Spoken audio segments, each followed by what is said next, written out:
ادامه ویدیو دیروزی است. من الان این مته رو میارم اینجا تاچ میکنم ببینم لنگیش درست شده یا نه. فقط باد گرفتم.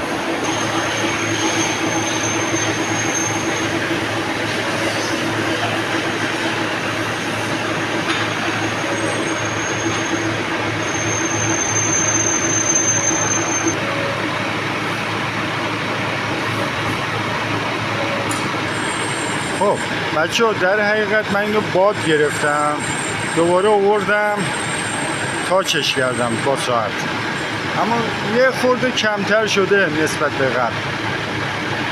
حالا یه روش دیگه هم هست، من اون الان بهتون میگم.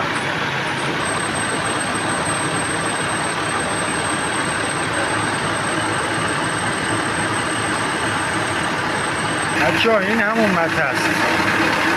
خب زدم، این برای قطع کرده بودم اینجا بگیرم که بهتون نشون بدم. این همون مته است. منتها اینو چجوری من درستش کردم؟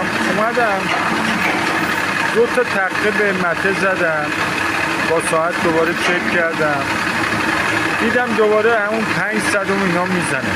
یه 500 چیزی نیست. 500 بره خودش تو سوراخ که میره خودش جابجا میکنه، درست میشه. 500 چیزی نیست، اما باید جا داشته باشید دیگه. همیشه اینو داشته باشید که اگر مته‌تون میخواید هش در بیاره، باید حواستون باشه که حتما مته اووال نزنه یا گیج نزنه.